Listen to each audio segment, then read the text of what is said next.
브리핑 시작하겠습니다. 지금 시간 2024년 3월 5일 화요일 아침 7시 41분을 막 지나고 있습니다. 언제나 마찬가지로 아직 구독을 신청하지 않으신 분들은 구독을 꼭 눌러주십시오라는 부탁의 말씀을 드립니다. 제목을 보여드립니다. 조의대는 바지사장 선관위원장들을 즉시 철수시켜야 한다. 조의대 대법원장은 바지사장 선관위원장들을 즉시 철수시켜야 한다.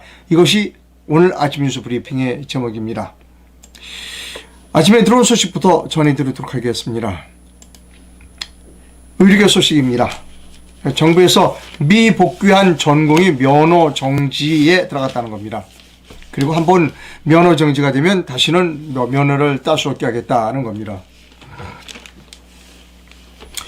현재까지, 어제까지입니다. 의료 현장에 복귀한 전공의는 1000명가량에 불과한 것으로 알려졌다.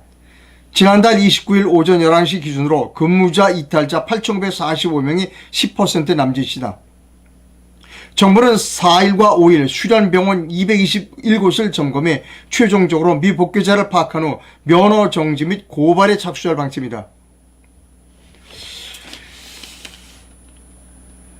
한편 경찰은 대한의사협회 전 현직 회장 등 5명을 6, 7일 불러 피의자 신문으로 조사하기로 하는 등 수사의 속도를 높이고 있다는 겁니다.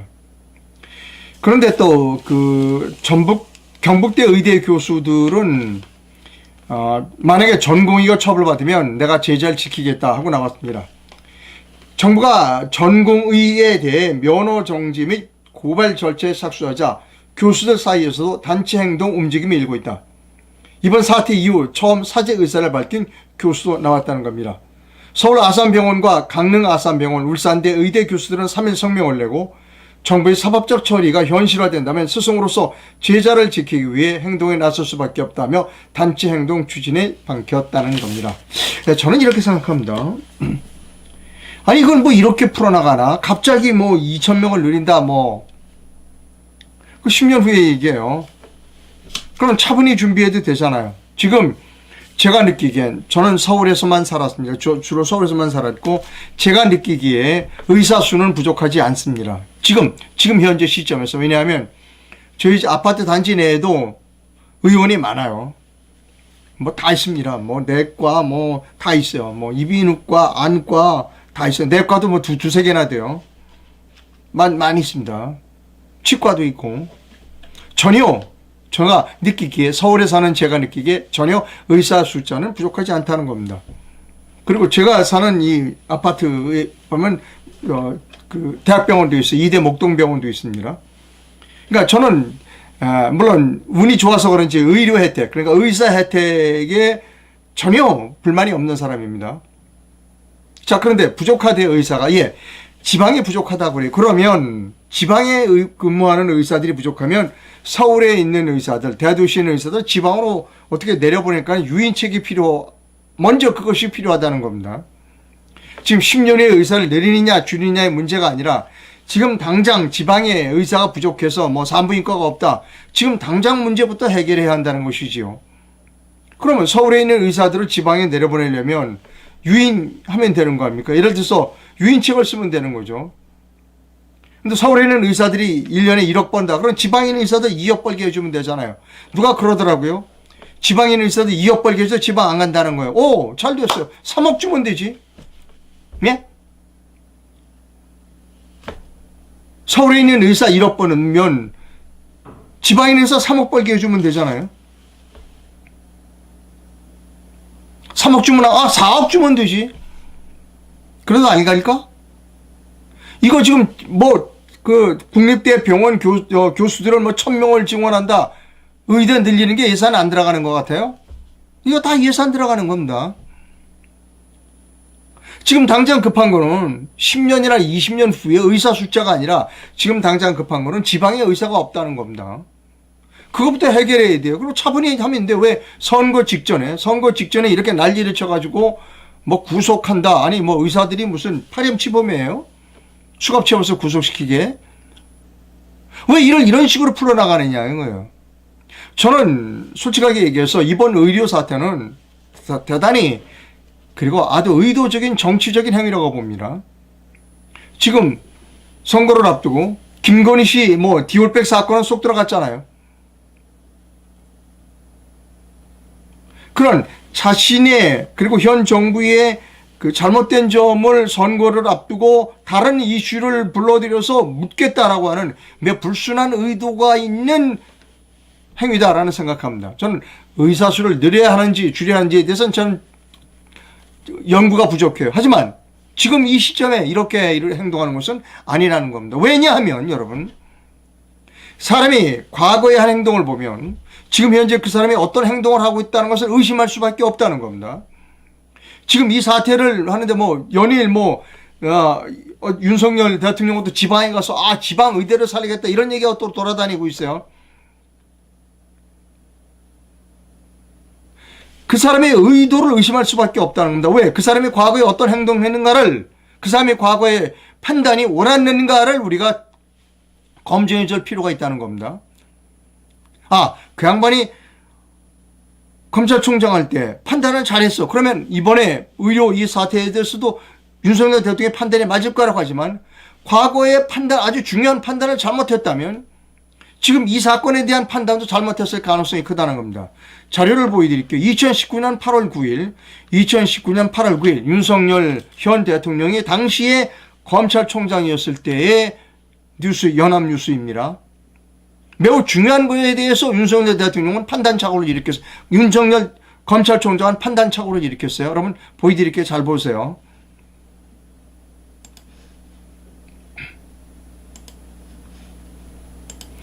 자, 연합뉴스입니다. 2019년 8월 9일 제목은 윤석열 검찰총장이 이렇게 말했다. 최순실 재산만이 숨겨둔 것 같다. 그래서 국세청과 추적 중이다. 최순실 재산 찾았나요? 판단착오 일으킨 거죠. 최순실 재산 많이 숨겨지지 않았습니다. 없었어요. 자, 잠깐 동영상을 보여드릴게요.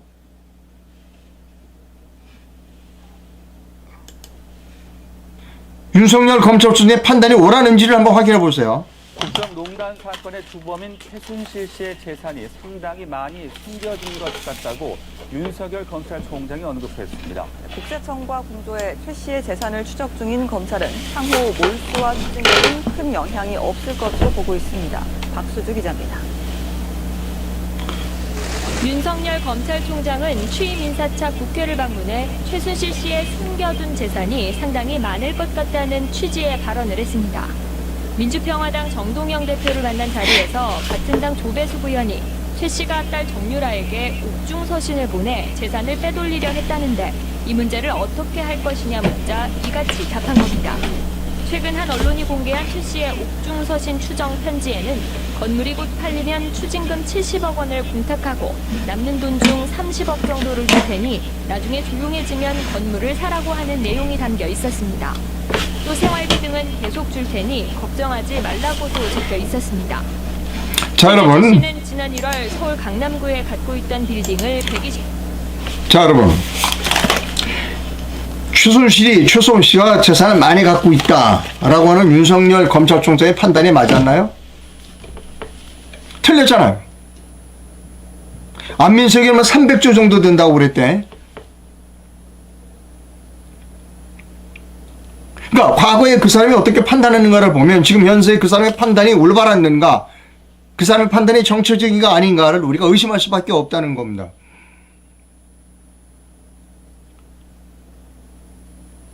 그래서 지금 이번 그 의료 사태의 그 순수성을 의심받을 수밖에 없다는 겁니다. 이런 식으로 정치를 하면 안 된다는 것이지요. 아주 올바르지 못한 행위라는 겁니다.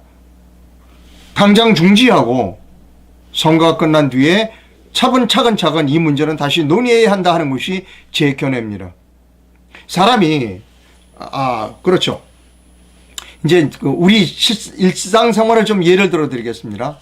이제 제가 아파트를 하나 살려고 그런다. 어디 땅을 살려고 그런다면 그 동네에 있는 이 공인중개사를 찾아갑니다. 여기 땅 사면 올릴까요? 집 사면 올릴까요? 가격이?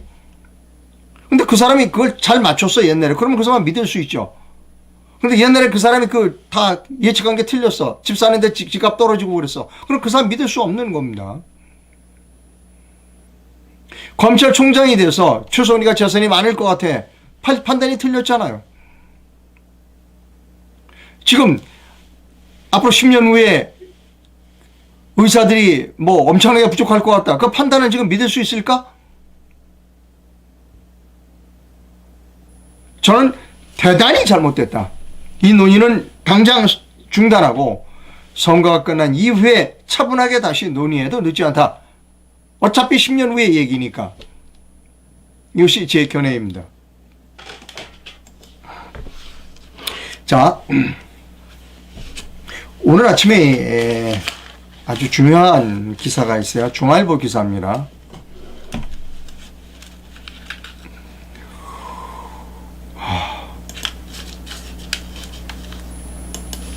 이상민 행정안전부 장관이 중앙일보의 강천호 기자와 인터뷰를 했어요. 제목이 아주 재미있어요. 이상민 장관이 옛날에 그 선거관리위원장을 했대요. 그랬더니 선관위원장은 바치사장, 이 말에 공감한다는 겁니다. 자, 읽어드릴게요.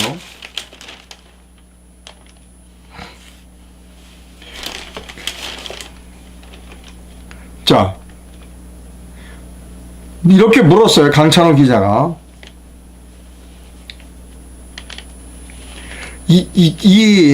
이상민 씨가 2020년에 총선 부정 논란에 대해서 얘기했어요. 변호사 시절인 4년 전 총선 때였습니다. 부정선거 논란이 거셌지만 한 귀로 듣고 한 귀로 흘렸습니다. 점의 인사들이 계속 얘기를 해 들어보니까 좀 이상한 것들이 있었다. 그게 뭐였냐 그랬더니 투표지 분리에 대한 불신이었습니다. 그래서 부정선거가 있었다고 봅니까? 라고 기자가 물었더니 이렇게 대답해요. 아닙니다. 아닙니다. 딱 부러진 증거가 나오지 않는 한 그렇다고 말할 수는 없죠. 이상민은 지난 2020년 4.15 총선의 부정선거에 증거가 없었다는 겁니다. 딱 부러지는 증거가 없었다는 거예요. 저는 기겁을 했습니다. 이 기사를 듣고, 이 기사를 보고. 배춘희 투표지가 설명이 돼요. 딱 부러지는 증거 아닌가요? 본드 투표지 뭐. 그리고 수사를 안 했어. 수사를 안 했으니까 더 큰 증거가 안 나오겠죠. 딱 부러지는 증거가 나오지 않았으니 그렇다고 할 수 없죠. 부정선거 아니라고 할 수 없다는 겁니다. 또 이런 문제에 대해 선관위가 개선에 나선 이번 총선은 부정선거 시비를 상당히 줄여줄 것 같다는 겁니다. 그러나 사전투표에는 두 가지 문제가 남아있다는 얘기를 했어요. 무엇이 문제입니까? 라고 강찬호 기자가 깜짝 놀라서 물어봤더니 하나는 부정한 투표지가 양산될 우려가 있고 다음은 이 투표지가 투표함에 투입돼 카운트될 우려가 있죠. 이를 막을 방법은 선거법에 정해진 대로 사전투표 관리관이 투표지에 자신이 도장을 날인해서 교부하는 겁니다. 그런데 선관위는 이를 인쇄 날인으로 가름할 수 있다는 규칙을 만들고 관인이 미리 인쇄된 투표지를 교부해 왔지요. 자, 이상민 장관 말에 마음에 드는 말이 있어요. 큰 활자로 옮겨놨습니다. 그래도 정신은 있어요, 이 양반이. 양심은 좀 있어. 여기있습니다. 이상민 장관의 말은 이래요. 자, 그런데 선관위는 이를 인쇄 날인으로 가름할 수 있다는 규정을 만들고 관인이 미리 인쇄된 투표지를 교부해 왔습니다. 규칙이 상위 법률을 어긴 셈이라 법대로 할 것을 지연했다. 그런데 선관위는 투표 시간이 길어지고 공무원 동원이 어렵다면 안 된다는 거다. 여기 중요한 얘기를 했어요. 규칙이 상위 법률을 어겼다. 이상민이가 얘기했어요. 행정안전부 장관이. 이 사람은 변호사 출신이네요. 판사 출신이었던 것 같아요. 판사 출신, 그 다음 변호사. 알고 있어요. 이 선거관리위원회 인수에 나람할 수 있다는 규칙이 상위 법률을 어겼다. 어겼다 법을. 라고 이상민이가 공식적으로 선언했습니다. 우리나라 헌법에 하위 규정은 상위 법규를 어길 수 없도록 돼 있어요. 근데 이상민이가 그 얘기를 한 겁니다. 규칙이, 중앙선관위가 말린 규칙이 상위 법률을 어겼다. 아주 훌륭해요. 이상민이 월급 주는 거 아깝지 않습니다. 이 부분에서는. 자, 그런데 우리나라 대법원에 있는 작자들이 뭐라고 했느냐. 이상민이는 법률을 어겼다고 얘기했는데 대법원에 있는 작자들이 어떻게 판결했는지를 여러분께 보여드립니다.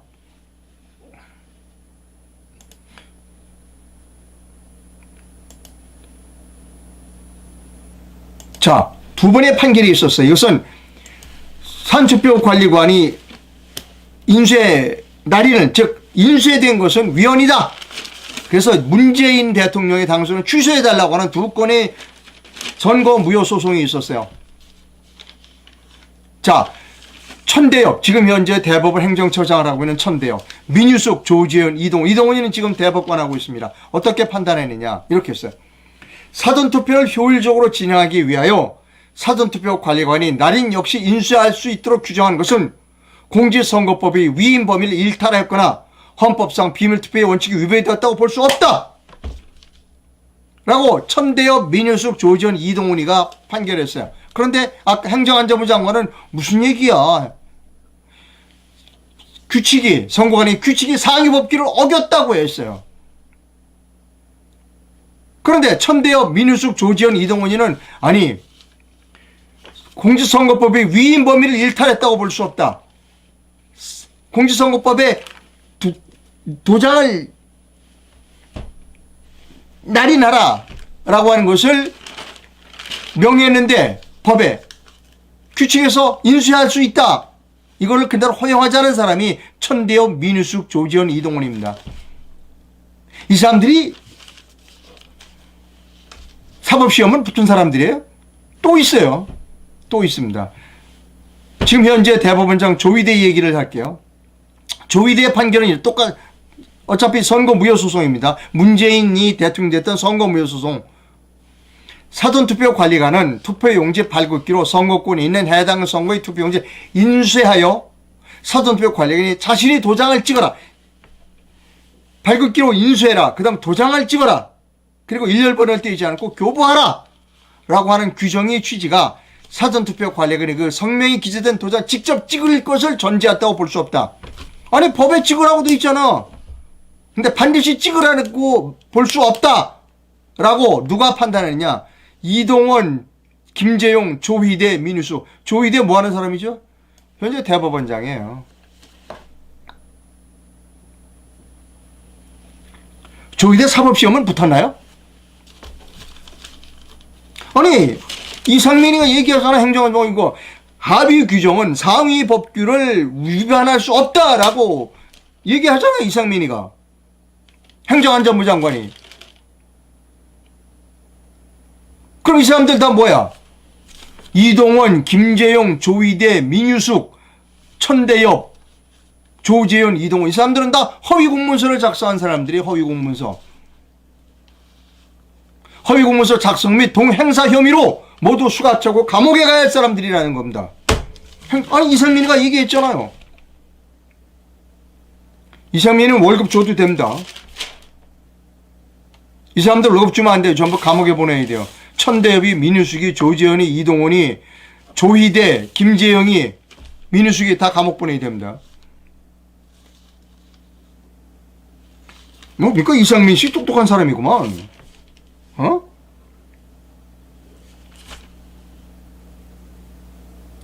자, 계속 또 읽어 내려갈게요. 이상민 장관의 인터뷰를 조금 더 읽어드릴 필요가 있어요. 자, 더 읽었습니다. 자, 사전투표지가 해당 선관위에 도착할 때까지 전 과정을 경찰관이 따라 붙겠다는 겁니다. 뭐 우편 집중국에서 뭐 이렇게 오랫동안 시간이 가고 하니까 사전투표지가 해당 선관위까지 도착할 때까지 경찰관을 따라 붙여서 3,000명을 투입해서 사전투표지를 졸졸 따라다니게 하겠다. 자, 그 다음 이제 얘기할게요. 강찬호 기자가 물었어요. 판사 시절에 이상민 씨, 당신 판사 시절에 시군구 선거위원장을 지내셨죠? 예, 지냈다는 겁니다. 어디에서? 여천, 소사, 원주시 위원장을 지냈습니다. 세 군데서 냈어요. 여천, 소사, 원주시에서 선거관리위원장을 했습니다. 사실 부끄러웠습니다. 아, 참 이상민 씨 마음에 들어. 재판하기도 바빠서 선관위 업무를 제대로 할 수도 없었어요. 사무국장이 안건을 보고하면 대충 의결하고 나머지는 보고만 받은 뒤 선관위원들과 저녁 먹고 헤어졌죠. 솔직하네, 이상민 씨. 자, 계속 읽어갑니다. 부끄럽다고 얘기했지만 그럴 수밖에 없어. 시간이 없었어요. 회의 끝나고 바로 식당으로 이동해야 하는 상황이었습니다.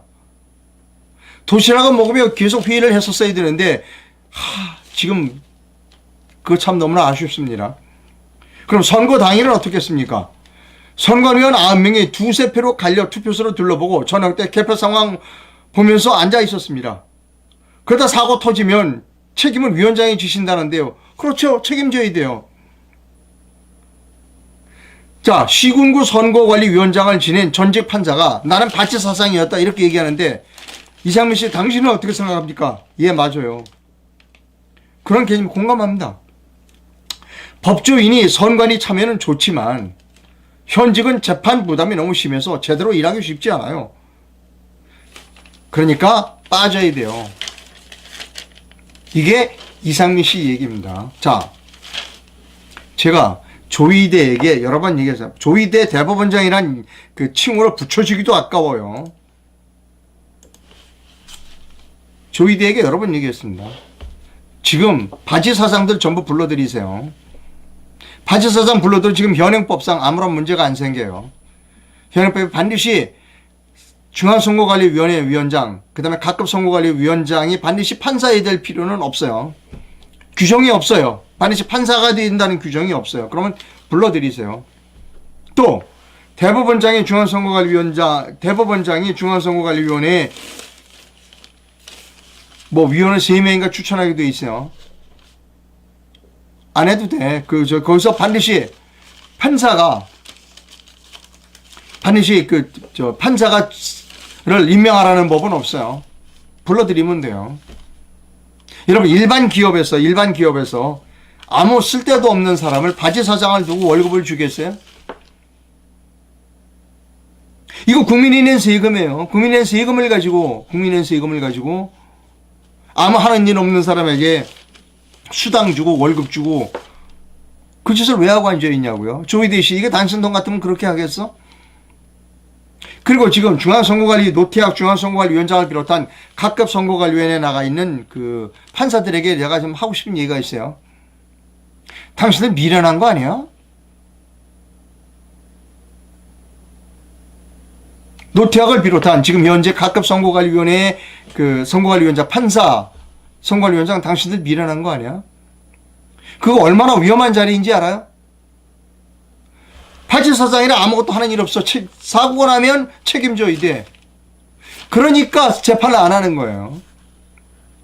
지금 우리나라 선거법이 어떻게 되느냐? 선거관리위원회가 수사권을 가지고 있어요. 현장에서 선거법 위반 사람을 같이 갑시다 라고 할 때 뭐 어떻게 하느냐? 당신은 변호사를 선임할 권리가 있고 묵비권을 행사할 수 있는 권리가 있고 밀한다 고지를 해. 이게 뭐야? 텔레비전 드라마에서 많이 봤잖아요. 형사가 그 짓 하는 거. 중앙선거관리위원회 뿐만 아니라 각급선거관리위원회가 그 권한을 갖고 있어요. 수사권을 가지고 있어. 그리고 자기가 관리도 해. 그리고 재판도 해. 위원입니다. 위원. 뭐 법률 상식이 별로 없는 조희대 씨가 그게 위원인지 그거 좀 알기는 힘들지만 공부 좀 해요. 조희대 씨도 공직선거법을 갖다 놓고 좀 공부 좀 했으면 좋겠어요. 위원이에요. 그거 선거관리위원장이 관리도 해. 관리 책임을 져. 수사도 해. 나중에 재판도 해. 근데 자기가 잘못됐다고 들어오면 그걸 자기가 잘못했다고 수사에 제대로 하겠어? 재판해 주겠어? 판사들이? 위원입니다. 왜 그런 위원적인 일을 바지 사장을 내버려서 하고 앉아있느냐고요? 세금을 없어서. 불러들이면 돼요. 판사들 불러들여도 법률에 어긋나지 않아요. 왜 그런 짓을 하고 있냐고. 조희대는 공직선거법에 도장을 찍으라고 되어 있잖아. 근데 도장을 찍으라는 게 반드시 의무사항은 아니다 라고 조희대가 얘기했어요. 이 사람 법대는 남았나 몰라.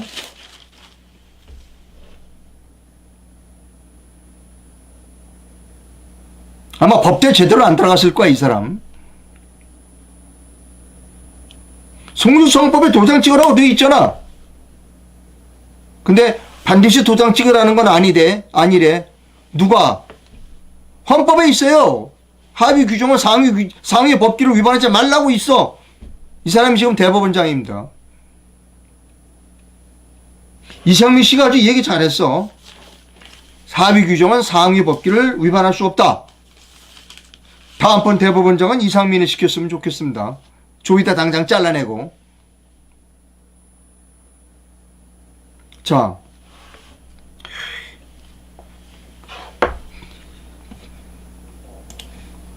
지금 우리가 이제 이런 얘기들을 하죠.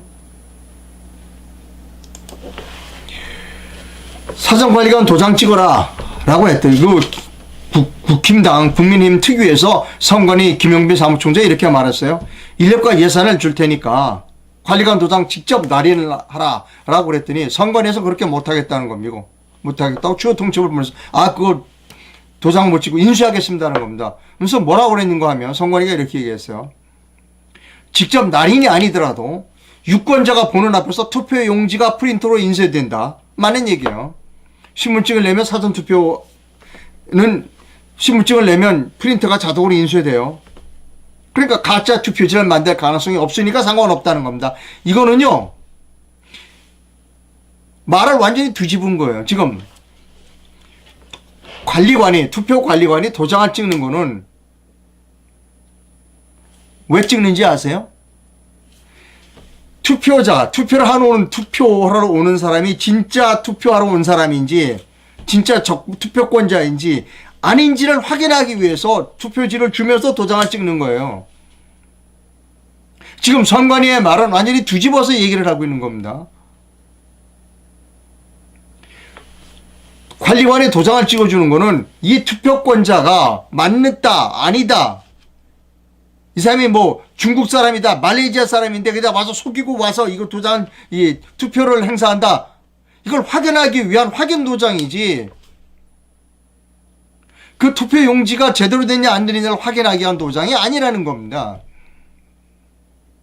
선관위는 지금 말을 뒤집어서 아주 묘하게 피해 나가고 있는데 이거 새빨간 거짓말이에요. 아주 악의적인 거짓말입니다. 왜곡이에요. 투표 관리관이 도장을 찍어주는 것은 투표 용지에서 저 사람이 맞는지 보고 저 사람이 한국 사람 아닌 것 같아. 맞아. 저 사람이 미성년자 같아. 이건 도장 찍어주면 안 되는 거예요. 투표하러 온 사람들을 확인하기 위해서 도장을 찍어주는 겁니다. 속이고 있어요. 아주 나쁜 사람들입니다. 중앙선관위는. 당장 찍어야 돼요. 여기 이상민 씨가 이상민 씨 얘기 중에 제가 아까 빠진 게 있어요. 그걸 또 설명드릴게요.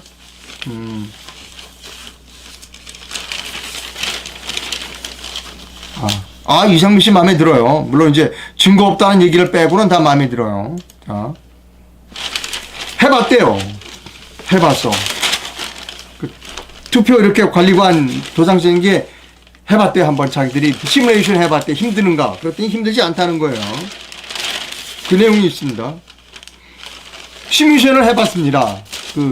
투표 관리관이 도장을 찍는 게 로드가 걸리느냐 힘든 일이냐 한번 해봤습니다. 시뮬레이션을 해봤다. 총선 당일 오전 10시에 땡하고 투표소에 문이 열리자마자 100명이 입장하는 극단적인 상황을 가정했습니다. 사전투표 발급기가 8대, 날인 담당관이 1명이 배치된 가운데 현장 날인한 경우 100번째 투표소는 오전 6시 13분에 투표를 완료했어요. 100명이 쫙 기다리고 있었어도 도장 찍는데 13분밖에 안 걸렸다는 겁니다. 해봤어요. 기존 방식대로 할 경우 100번째 투표자는 6시 13분에 투표를 완료했죠. 100명이 몰려있다는 극단적인 상황입니다. 전혀 차이가 없다는 겁니다. 투표자마다 신원 확인, 투표지 발급에 1분이 걸리는데 그 사이 투표지 8개까지 도장을 찍을 수 있기 때문이라. 오면 투표지를 발급하고 신원 확인하는데 1분이 걸려요. 1분 동안에 8명 도장을 찍을 수 있다라고 이상민 행정안전부장이 시뮬레이션 해봤다는 거 아니에요. 전혀 부담이 안 걸린다는 거 아니에요. 선관위에서 뭐 인력이 부족하다 수당 올려주겠다는 거 아닙니까? 이상민 장관 마음에 들어요. 오늘 단 4.15 부정선거에 확실한 증거가 없다는 거 말을 빼놓고는 다 마음에 듭니다. 다음에 대법원장은 이상민을 좀 시켰으면 좋겠습니다. 자,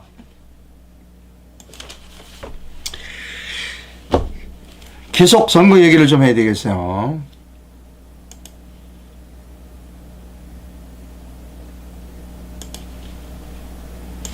깜짝 놀랐어요. 중앙일보에서입니다. 북한이 3년 전부터 대법원의 전산망을 해킹했대요. 북한이 사법부 전산망을 해킹해 주민등록 초본과 과세 증명 등을 탈취했을 가능성이 큰 것으로 알려졌다. 사법부는 해킹 사실을 부인하다가 의혹이 제기된 지 3개월 만인 4일 처음으로 사과했다. 지난해 2월 사건을 처음 인지한 시점으로 따지면 1년 만에 사과했다. 천대엽 법원행정처장은 4일 대법원 홈페이지에 공개한 사법부 전산망 침해 사고에 관해 국민들께 드리는 말씀을 통해 지난해 2월 사법부 전산망에 대한 외부로부터의 침해 시도에 대해 외부 보안 전문기관 등과 함께 심층 조사를 진행한 결과 북한과 관련된 것으로 추정되는 공격 주체의 고도의 해킹 기법으로 사법부 전산망에 침입해 법원 내부 데이터와 문서들이 외부로 유출됐을 가능성이 높다고 확인했다. 법원 내외의 사용자들을 비롯한 국민 여러분께 큰 심려를 끼쳐드린 점에 대해 깊은 사과의 말씀을 드린다고 했다. 무엇이 얼마나 빠져나갈지도 모른다는 것도 첨언으로 했다는 겁니다. 자, 이렇게 대법원에 들어가서 모든 자료 빼내는데 북한이 중앙선거관리위원회의 전산망에는 접근하지 않았을까? 국정원은 이미 그거 중앙선거관리의 전산망 매우 취약하다고 얘기했어요. 자, 지금 이런 기사가 났는데 우리나라 조중동은 입 다물고 있는 게 뭐냐면 이번 사전선거 위험하다라는 얘기를 한마디도 안 해. 글쎄 이상로 기자가 좀 머리가 나빠서 그런가? 다른 조중동 기자들은 머리가 좋아서 그렇고 당연히 사전선거 위험하다라고 이 기사를 써야 되는 거 아니에요? 글쎄요, 아마 제가 머리가 나쁜 것 같아요. 다른 기자들, 젊은 기자들은 머리가 좋고 조심해야 합니다.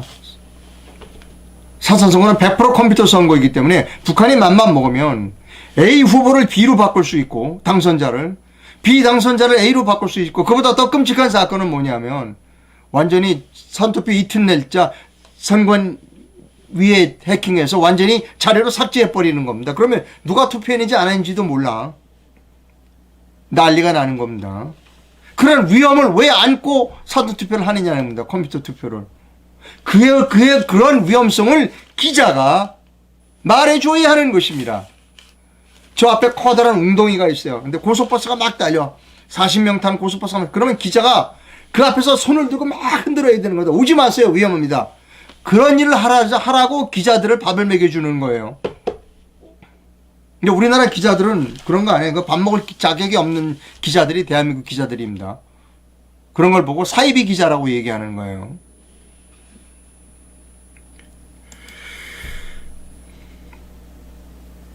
자, 힘들어서요. 저 광고 하나 하고 가겠습니다.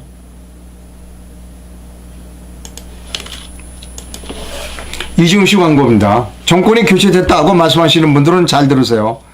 제 컴퓨터에서 나온 수많은 부정선거 증거들을 방송하지 못하는 정권은 먼저 X나 이번 X나 똑같은 자들입니다. 부정선거로 수사하라고 크게 외칠 것인지 노예의 삶을 살 것인지를 선택해야 합니다. 주권은 스스로 찾는 것입니다. 부정선거 입을 다물고 있는 당신의 죄가 매우 큽니다. 라고 하는 이정희 씨의 의견 광고를 여러분께 읽어드렸습니다. 선거 얘기를 좀 하죠. 공천 얘기를 좀 하겠습니다. 역시 이재명입니다. 역시 이재명이에요. 이재명 자신의 부인 김혜경을 수행했던 관향업을 단수 공천했다는 겁니다. 민주당이 지난 대선 당시 이재명 후보의 아내 김혜경 씨를 배우자실 부실장이란 직함으로 보좌한 권향엽 전 청와대 균형인사비서관을 전남 순천 광양 곡선 구례 을에 공천했다. 이 지역 현역 의원은 권 씨보다 지지율이 2배 이상 높았다. 그런데 민주당은 이 지역구를 여성 전략특구로 지정해 현역 의원을 컷오프 시킨 뒤 권 씨를 공천했다. 민주당이 이번 총선에서 여성 전략특구를 지정한 곳은 이곳이 유일하다. 권 씨에 대해 민주당 최고위원회에서도 반대 의견이 나왔다. 그런데 권 씨 공천을 밀어붙였다. 심지어 이 대표의 극성 지지층인 개딸들이 인터넷 게시판에서도 문제가 있다는 지적이 나왔다는 겁니다. 이에 앞서 지난 대선에서 배우자 실장으로 김 씨를 수행한 이해식 의원은 지난달 서울 강동을에 단수 공천됐다. 김 씨를 지근거리에서 김혜경 씨를 지근거리에서 수행했던 배우자실 부실장이 민주당 공천 파동 와중에서도 경선을 치르지 않고 총선 본선의 티켓을 손쉽게 받았다는 겁니다. 이게 우리나라 야당입니다. 뭐 여당도 다를 거 없어요. 우리나라 공천제도 바꿔야 합니다. 우리나라 미국식으로 국민 공천, 국민 완전 경선제가 되어야 합니다. 저는 이번에 실험하려고 합니다. 비례대표 국민 경선을 실시하려고 합니다. 뭐 좀 여러 가지 이유로 늦어지고는 있습니다만 후보자 발표를 곧 하고 그 다음에 다음 주에 토론회를 2, 3회 하고 다음 주 토요일 날 광화문 동아면서점에서 비례대표 순위를 정하는 국민 경선을 하려고 생각합니다. 투명 투표함을 사용하고 투표자가 직접 후보자 이름을 씁니다. 대표는 개만식으로 현장에서 즉시 발을정자를 써가면서 개표합니다. 우리나라 경선 시스템은 반드시 바꿔야 합니다. 이거 나라 망합니다. 예, 제가 다음 주 토요일 날 국민 경선을 한다고 말씀드렸습니다. 자원봉사자가 필요합니다. 그리고 사원 투표지에 날인해줄 투표관리관도 필요합니다. 이 전화번호로 저에게 문자를 보내주시면 감사하겠습니다. 그리고 이런 일을 하려면 자금이 필요합니다. 47클럽에 좀 가입해 주셨으면 좋겠습니다. 47원도 좋고 147원도 좋고 뭐 47,000원도 좋습니다. 역사적인 이런 행사에 동참해 주시면 감사하겠다는 말씀을 드립니다. 그리고 제게 광고도 좀 주셨으면 좋겠습니다. 어차피 제게 주시는 광고는 모두